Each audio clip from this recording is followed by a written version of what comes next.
devient une idée acceptable après elle devient une idée sensée dinañ dem ba nit toog naan la waa mais sëriñ bi de bu waxee de dinañ ko tontu parce que on trouve que c'est normal nga tontu ko elle devient finalement sensée acceptable et après elle devient populaire. Normaliser ce qui est anormal. Justement. En résumé. Voilà, normaliser ce qui est anormal boobu c'est ça la démarche de tous les partis fascistes des partis populistes parce que noonu lañ koy doxalee lu nit xalaatul woon ci cadre boobu ngay dugal nit ku la ne dama dem visite officielle.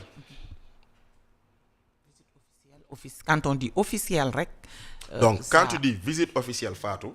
loolu mooy El Malick Ndiaye pauvre type demul c'est le président de l'Assemblée moo dem l'institution loolu lay tekki donc yow da nga dem visite officielle te kii di visite officielle Fatou di prise en charge par l'État. Ouais.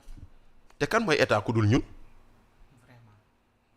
maanaam sa taxi bii nga jël tey pour ñëw xëy liggéey si xam nga yow amagoo oto waaw te yow amiin waaw xam nga amagoo oto waaw sa taxi bii nga jël pour liggéey si da nga ko fay ci li nga ko fay noonu da cee dem jënd essence te essence boobu mu jënd dañ see comp 18% de TVA kon yow joxe nga 18% ñu génnee ci yeneen taxe après ñu jël loolu dajale ko kii la jaay essence bi xam nga station la buy def bilan am mu dem verser ko TVA verser ko trésor ñu jël xaalis boobu tibb si dugal assemblée nationale ñu ne seen fonctionnement la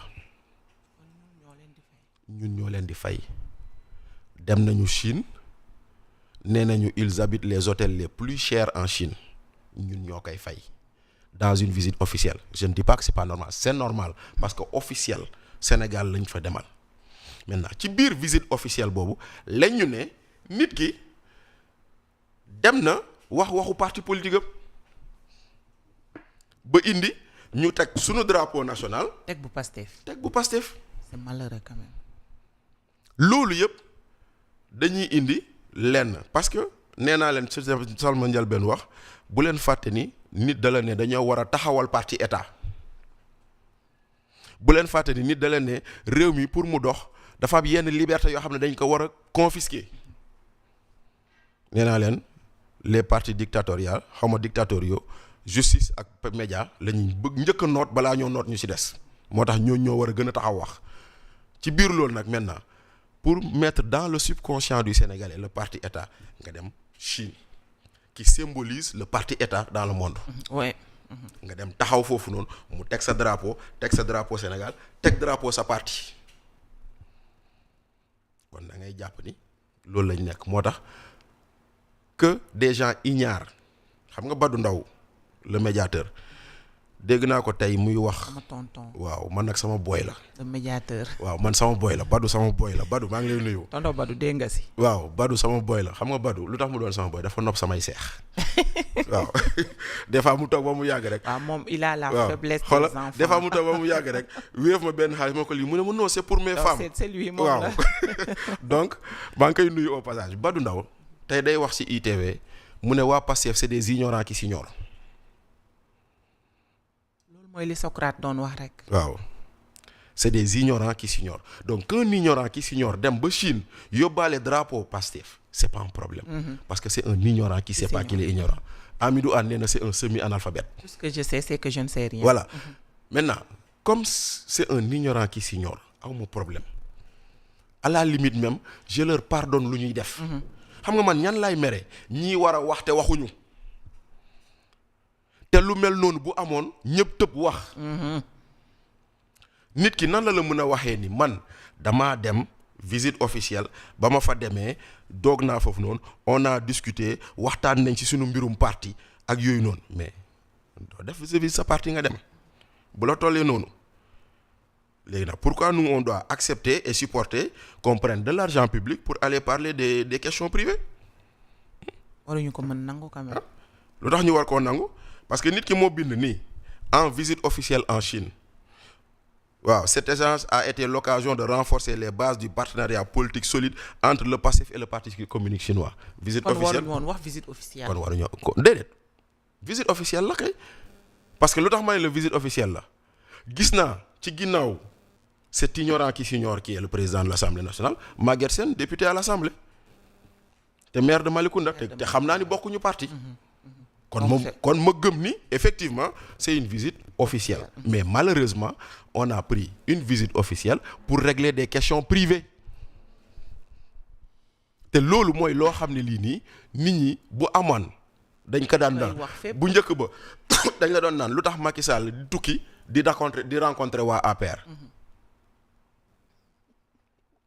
léegi la woon démb te ñu ne woon baaxul moom la Ousmane Sonko def ñuy tàccu. yaa ngi gis maintenant nit ki ne maa ngi dem visite officielle ngay dem naan en occasion de renforcer la solidarité le parti chinois a exprimé sa disponibilité à accompagner Pastef ñun lu suñu yoon. léegi nag lan moo la fa yóbbu waxuñu ko. lan nga demoon def au nom de l'officiel président de l'Assemblée kenn xamu ko. kon nag loolu mooy lu garaaw. te lu garaaw loolu noonu c'est plus grave encore quand tout le monde se tait. et malheureusement tout le monde semble s'être tu gisoo ko wax sunu classe gi ñooy wax ñu naan leen da ngeen a soxor.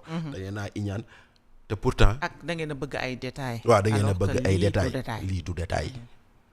lii du détail te du nag du doon doo xam ne lii maintenant nag ñu war a wax nag ñoom lay xaar ña daan signé pétition yi xam nga keroog boobu maa ngi la ko doon wax la dernière fois naan la ña daan signé ay pétition ci yenn dérives yi anañu kon nag ñooñu la ñuy interpeller waat les intellectuels la société civile ñeneen ak ñeneen on les interpelle sur les insultes envers nos religieux te ñu noppi ci on les interpelle sur la clochardisation de notre république te ñu ciy noppi. D'accord.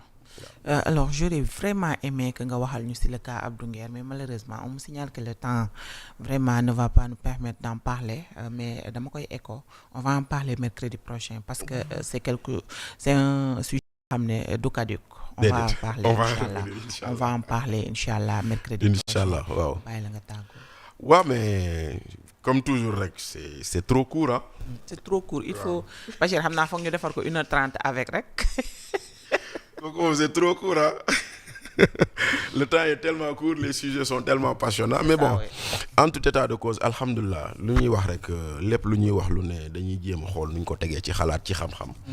waaw te lu si rafet ñu sante ko sunu borom lu si sénégalais yi rafet lu ñu sante ko sunu borom te it dañ koy gis ndaxte faatu démb rek damay romb buntu police Médina policier bi arrêté ma rek mu ne prip ma arrêté ma taxaw rek mu ñëw tiim ma rek mu ne ma yow la Bachir Fofana mu ne ma yow kenn du la arrêté rombal. ndeysaan ma ne ko déet waaye sëñ bi defal sa liggéey mu ne ma déedéet waaw nous vous suivons et nous sommes contents. ñu ngi seetaan seen TV te kontaan nañ loolu rek. c'est une fierté c'est une satisfaction. kon nag ñooñu ñuy tax ñuy wax ba ñoom ñu ñuy gis di si kontaan ñu ngi leen di sant di leen gërëm te lépp lu ñu wax lu rafet ñu sante ko sunu borom lépp loo xam ne ñoom rafet lu wuñu ko ñu ngi leen siy jéggalu di leen jox dig daje beneen yoon. Inch'Allah à mercredi prochain Dachine nag Sen TV kuy nitu dëgg rek da nga koy bëgg parce que télé la boo xam ne dafa resté si constance am boobu ba tey donc c'est